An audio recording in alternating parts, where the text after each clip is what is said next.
उम्मीद करता हूं आप सब लोग बखैर वाफियत होंगे और जहां भी होंगे अपने अहले खाना समेत खुश भी होंगे और महफूज भी। नाज़रीन किराम, असद उमर ने ARY पर इंटरव्यू दिया। यह इंटरव्यू असद उमर की रिहाई के बाद उनका पहला इंटरव्यू था।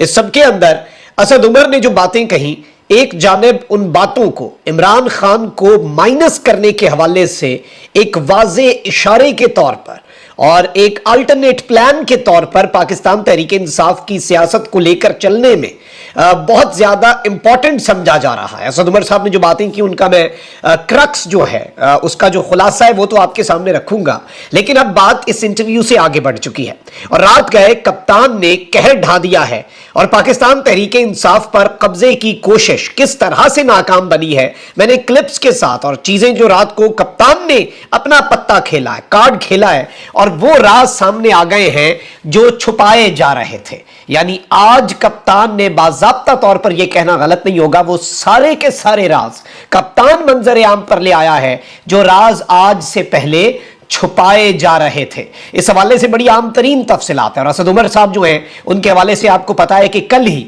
इस्लामाबाद हाई कोर्ट के अंदर एक ही केस था, तो असद उमर साहब भी उसी कमरा अदालत में जब पहुंचे, खान साहब के ऊपर तो लातादाद केसेस हैं, उन्होंने तो दिन में पता नहीं कितनी अदालतों में जाना होता है। तो असद उमर साहब ने इमरान खान साहब से सलाम लिया और उन्हें अपने साथ बैठने का कहा, लेकिन इमरान खान साहब आगे चले गए और रोस्टम पर चले गए। असद उमर पीछे खड़े रह गए और वापसी पर जो वहां पर साफी मौजूद हैं, जब उनसे मेरी बात हुई उन्होंने ये कंफर्म किया कि असद उमर साहब के चेहरे के तासुरात बदले हुए थे। इमरान खान साहब ने अच्छा खासा इग्नोर किया और मैं आपको यह खबर बहुत पहले दे चुका हूं, पीटीआई के अंदर से यह खबर है कि इमरान खान साहब के लिए ओहदा छोड़ने वाला, पार्टी छोड़ने वाला या इधर उधर की लगी जो चिकनी चौपड़ी बातें हैं उनमें कोई बात लपेट के करने वाला सब बराबर है। इमरान खान साहब के नजदीक ये नहीं है कि उसने पार्टी नहीं छोड़ी, ओहदा छोड़ा, ये किया, वो अभी भी पीटीआई के अंदर है या नहीं है। ये सारे के सारे लोग जो है इमरान खान साहब को पता है, सारी बात है कि कुछ डट गए और कुछ नहीं डटे, तो फिर ये नहीं कि नहीं डटे वाले में कौन कम डटा और कौन बिल्कुल भी नहीं डटा, ये इमरान खान साहब नहीं करना चाह रहे। अब असद उमर साहब जो हैं चूंकि बहुत ज्यादा डिबेट ऑलरेडी हो रही थी तो यूं लगा है कि बिल्कुल मौके पे, और मैंने आपको पहले ही बता दिया कि इमरान खान साहब को यह कम्युनिकेट किया गया है। अपीरेंटली इस हवाले से खबर आई है कि परवेज खटक साहब और असद उमर साहब की तरफ से खान साहब को यह कम्युनिकेट किया गया जराए के मुताबिक कि इमरान खान साहब आप खुद को माइनस कर लें, आप बस इतना ऐलान कर दें कम अज कम कि मैं वजारत उज़्मा का कैंडिडेट नहीं हूंगा और मैं पार्टी जो है उसे उस तरह से आगे लेकर चलता हूं। और इमरान खान साहब आप अगर ये नहीं करते तो फिर हम एक और पार्टी अनाउंस कर रहे हैं। और ये भी खबर हमारे चैनल के जरिए हमारे व्यूअर्स तक पहुंच चुकी है कि इस्तेहकाम पाकिस्तान पार्टी के फेल्ड प्रोजेक्ट के बाद अब एक नया प्रोजेक्ट जो है वो तैयार किया जा रहा है। There is a reason. Fawad Chaudhry, Imran Ismail के हवाले से भी ये बात आई कि उन्होंने officially Istehkam Pakistan party join नहीं की। देयर इज अ रीजन कि परवेज खटक साहब हो जाए, असद उमर साहब हो जाए, इन्होंने भी कोई सियासी जमात ज्वाइन नहीं की। देयर इज अ रीजन कि परवेज इलाही साहब से जाकर शुजात हुसैन मुलाकातें कर रहे हैं, क्योंकि माइनस इमरान का जो मंसूबा है उस मंसूबे से कोई पीछे हटने के लिए तैयार इस वक्त नजर नहीं आ रहा। ये बात बड़ी वाज़ेह है, बड़ी क्लियर है और खुलकर खेला जा रहा है। अब यहां पर असद उमर साहब जो है उन्होंने जो इंटरव्यू दिया काशिफ अब्बासी साहब को, उसका सोशल मीडिया पर जो मामलात बन रहे हैं और सोशल मीडिया पर वो इंटरव्यू जिस तरह से डिस्कस हो रहा है, और असद उमर साहब जो है वो जाहिर बात है कि नंबर 1 ट्विटर ट्रेंड भी रहे और लोगों ने अच्छी खासी दुर्गत भी बनाई, लोगों ने अच्छा खासा भुरकस भी निकाला। और यहां पे असद उमर साहब जो है इस सारी की सारी सूरत हाल के अंदर उन्होंने कुछ ऐसी बातें की। असद उमर साहब ने कहा कि मुझे पता है कि मेरी पॉलिटिक्स इमरान खान और तहरीक इंसाफ के अलावा नहीं है, और साथ ही साथ उन्होंने ये भी कहा कि आखिरी बार जब बात हुई थी तो परवेज खटक ने मुझे कहा था कि नौशहरा की सीट बल्ले के निशान के बगैर जीतना मुमकिन है। मतलब आप परवेज खटक साहब को कितना बड़ा सियासतदान समझ रहे होंगे, वो टॉप के सियासतदान होंगे, पूरा केपी वो चला रहे थे पीटीआई की बेस पे, लेकिन अपनी एक सीट जो है अपने घर से वो पीटीआई और बल्ले के निशान के बगैर निकालना नामुमकिन है। इसीलिए बेसिकली इस वक्त माइनस इमरान की बातें हो रही हैं कि इमरान खान वॉलंटरली, इमरान खान साहब खुद से खुद को माइनस कर दें तो हो सकता है वही बात है कि मौले नु मौला ना मारे थे मौला नहीं मरदा, बिल्कुल उसी तर्ज पे कहा जा रहा है कि जी खान साहब खुद अपने आप को सियासत से माइनस कर दें।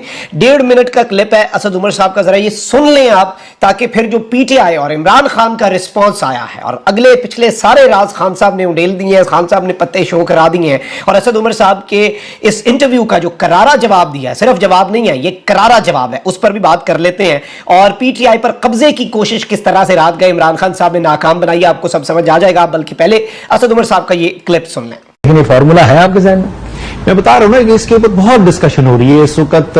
कि किस तरीके से मुश्किल से निकाला जाए। और एक तरीका जो लोग जो डिस्कस करते हैं वो वही है कि जी इमरान खान साहब जो है वो किसी तरीके से स्टेप डाउन कर जाएं, स्टेप बैक कर दें, वो आगे कर दें, शाह साहब को आगे कर दें, या बल्कि उन्होंने नॉमिनेट तो किया है, कोई नाम चल रहा था कि नहीं, मेरा बिल्कुल आप क्लियर हो जाए, सवाल ही पैदा नहीं होता कि ये उस सूरत हाल के अंदर मैं वो जिम्मेदारी लेने को तैयार हूं। वैसे भी शाह साहब वाइस चेयरमैन है, क्लियर नंबर 2 है। ये तकरीबन 2 महीने पहले ये सवाल पहली दफा पूछा गया था कि ये खान साहब अगर होंगे, तो मैंने कहा इसमें क्वेश्चन, इसमें इबाम क्या है, वाइस चेयरमैन है, नंबर 2 है शाह महमूद कुरैशी। उसके बाद खान साहब खुद कह चुके हैं, 2 दफा बात कह चुके हैं, तो उसके अंदर तो कोई इश्यूज के अंदर जैसे मैं बता रहा हूं ना, आप सियासी तौर पे अगर आप उसका तजिया करके देखें, उसकी अच्छाई बुराई 1 सेकंड के लिए छोड़ दें कि ये होना चाहिए नहीं होना चाहिए, प्रैक्टिकली क्या इमरान खान के वोट बैंक के बगैर पीटीआई कोई मानी रखेगी या नहीं रखेगी। इसलिए मैं कह रहा था कि अगर कोई ना कोई तरीकाकार तो निकालना चाहिए ना, तो जो भी मेरे ख्याल में तरीकेकार निकलना चाहिए जिससे पाकिस्तान बेहतरी की तरफ जा सकता है, उसमें इमरान खान साहब को बिठाकर और उनके साथ कोई नेगोशिएशन कह दें या क्या किया जाए, कोई ना कोई तरीका जिसमें उनकी रजामंदी शामिल हो आगे बढ़ने की। मैं सिर्फ -1 की नहीं बात कर रहा, मैं ओवरऑल बात कर रहा हूं कि आगे बढ़ने के लिए मेरी अपनी जाती राय है कि वही बेहतरीन तरीका होगा यहां से निकलने के लिए। और उसके अंदर खान साहब को भी अपनी पोजीशन जो है उसके अंदर मॉडिफिकेशन करने के लिए या 1-2 कोई चीजें छोड़ने के लिए उनको भी तैयार होना चाहिए, और वही तरीका होगा यहां से बाहर निकलने का, उनको तैयार होना चाहिए कुछ छोड़ने। जी नाज़रीन इकराम, आपने ये गुफ्तगू सुनी, इसमें ढके छुपे अल्फाज के अंदर असद उमर साहब ने कहा कि आगे बढ़ने के लिए खान साहब जो हैं उन्हें बहुत सी चीजें देखनी पड़ेंगी, और मैं -1 नहीं कह रहा, खान साहब की रजामंदी से ये सब कुछ होना है, क्योंकि सिर्फ पीटीआई भी कुछ नहीं है, इमरान खान ये नाम। अच्छा, यहां पे वैसे एक सवाल ये भी है कि क्या मीडिया पे इमरान खान का नाम लेने पे पाबंदी सिर्फ असद उमर के इंटरव्यू के लिए खत्म की गई थी, या फिर अब ये पाबंदी तमाम चैनल्स के लिए खत्म कर दी गई है। इमरान खान का नाम लेना सेंसर किया जाता था, नाम नहीं लिया जा सकता था। चेयरमैन पीटीआई धक्के से कोई बहुत मुश्किल हो, कोई बात करनी हो, कह दिया जाता था।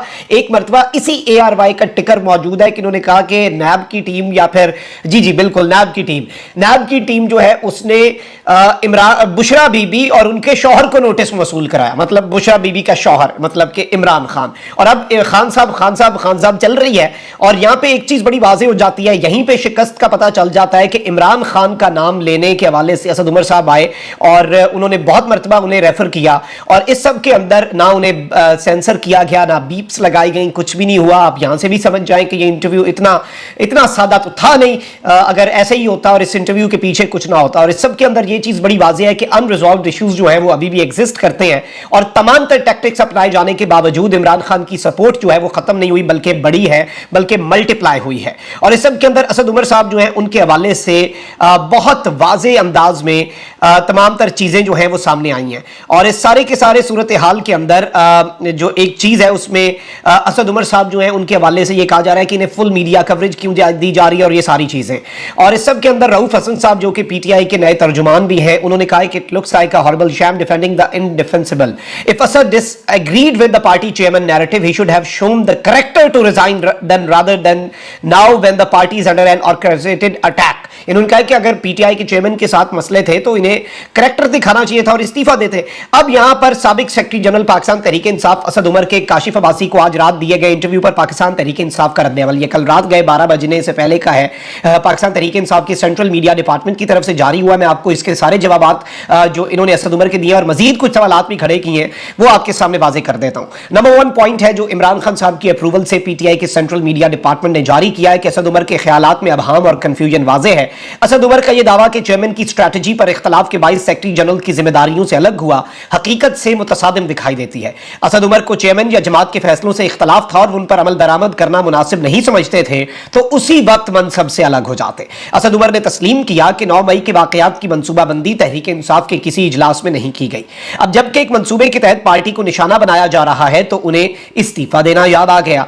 इसमें इनका जाती मफाद तो छुपा हो सकता है लेकिन इस सब के अंदर पार्टी का मफाद नहीं नहीं है। असद उमर साहब ने चूंकि बातें ऐसे की हैं कि वो पार्टी के मफाद को सामने रखना चाह रहे थे, वो ये पर्सपेक्टिव देना चाह रहे थे, वो ये नैरेटिव बिल्डअप करना चाह रहे थे कि वो पार्टी के मफाद के अंदर बातें कर रहे हैं और वो मुल्क और पार्टी का मफाद चाहते हैं, इमरान खान के साथ लॉयल है। तो वो जो एक बारीक वारदात है उसे पीटीआई ने ना सिर्फ पकड़ा है बल्कि उसे बेनकाब भी किया है। इस सब के अंदर कहा गया है कि जी इसमें इनका जाती मफाद तो छुपा हो सकता है लेकिन पार्टी का मफाद नहीं है, पर्सनल इंटरेस्ट है but it is not in the interest of the party. Asad Umar के ख्याल में तहरीक इंसाफ को दीगर सियासी कायदीन से गुफ्तगू के दरवाजे बंद नहीं करने चाहिए। असद उमर बतौर सेक्रेटरी जनरल उन बेशुमार कोशिशों से आगाह हैं जो उन सियासी कुव्वतों से कौमी मामलात पर बातचीत के लिए की गई। असद उमर खुद ये मौक़िफ़ अपनाया करते थे कि जब भी इन जमातों से बातचीत की कोशिश की जाती है ये एनआरओ के हुसूल के अलावा किसी और एजेंडे पर बात नहीं करते। अपनी करप्शन और चोरी की माफी के अलावा इन सियासी जमातों का कोई दूसरा हदफ न पहले था न आज है। और असद उमर साहब खुद ये बातें भी किया करते थे। असद उमर शायद भूल गए कि तहरीक अदम एतमाद के बाद हुकूमत हाथ लगने पर सियासत के लबादे में इन मुजरिमों ने एनआरओ 2 हासिल किया और नैब को लपेट दिया। सुप्रीम कोर्ट की जानिब से मौका दिए जाने पर डील को हतमी शक्ल देने के हवाले से असद उमर के ख्यालात के अंदर भी अबहाम बाजे है। मुज़ाकरात के बेनतीजा खात्मे की वजह तहरीक इंसाफ नहीं बल्कि पीडीएम की जानिब से इंतखाब में शिकस्त का खौफ और उनकी फरार की ख्वाहिश जाहिर थी। तहरीक इंसाफ ने आइन की हुदूद में रहते हुए गैर मामूली लचक का मुजाहरा किया। तहरीक इंसाफ ने मुल्क भर में एक ही रोज इंतखाबात के इनेकाद की हुकूमती ख्वाहिश के पेश नजर 14 मई की तयशुदा तारीख पर लचक का मुजाहरा किया। तहरीक इंसाफ ने मुज़ाकरात को नतीजा खेज बनाने के लिए नागुज़ीर आइनी तरमीम के लिए ताउन की भी पेशकश की। मुज़ाकरात को वक्त के ज़िया, आइन की खिलाफ वर्जी और सुप्रीम कोर्ट की हुक्म अदूली का जरिया बनाने की हिमायत हरगिज मुमकिन ना थी। चुनाचे असद उमर, अब ये बड़े इंपॉर्टेंट बात है, चुनाचे असद उमर अपने नाकाबिले दिफा फैसले की तौजीहात करें मगर हकाइक से चश्मपोशी से गुरेज करें। असद उमर जमात पर मुश्किल वक्त पड़ने से पहले एक असूली मौक़िफ़ इख्तियार करते हुए अलहदगी का फैसला करते तो शायद उनकी बातों में वजन होता। आज असद उमर साहब के नैरेटिव को, असद उमर साहब के बयानिए को, असद उमर साहब के इस इंटरव्यू को जो एक मैं अपने चैनल के ऊपर, मेरे चैनल पर मेरी सारी वीडियोज़ मौजूद है, पिछले 4 दिन की वीडियोज़ उठाएं, उन्हें दोबारा सुन लें। वही खदशात, वो अब खदशात असद उमर साहब के इंटरव्यू से वाज़े हो गए। और जब मैंने व्लॉग किया कल कि असद उमर साहब जो हैं उनके साथ जो हुई है कप्तान की जानिब से, कप्तान ने अच्छी खासी कर दी थी असद उमर साहब के साथ और असद उमर साहब जो है वो ऑलरेडी लॉन्च होने के लिए तैयार थे। तो अपेरेंटली ये लग रहा है कि असद उमर साहब लॉन्च हो चुके हैं और इमरान खान साहब ने असद उमर साहब के ना सिर्फ इन तमाम तर बातों का जवाब जारी करवाया और मरकजी मीडिया डिपार्टमेंट की तरफ से पीटीआई का, पार्टी का मौक़िफ़, खान का मौक़िफ़ नहीं है। खान का मौक़िफ़ हो तो ये तो फिर पार्टी के अंदर और खुद साख्ता जो एक चीज़ें चल रही हैं। तो ये एक ऐसा मूव है इमरान खान साहब की तरफ से कि आप लिटरली, मैं आपको बता रहा हूँ, मार्क माय वर्ड्स, आप अंदाज़ा नहीं कर सकते। और ये उन लोगों के लिए भी मैसेज है जो अभी भी पार्टी के अंदर हैं और जिन्हें लग रहा है कि शायद उनका कोई जुगाड़ लग जाए।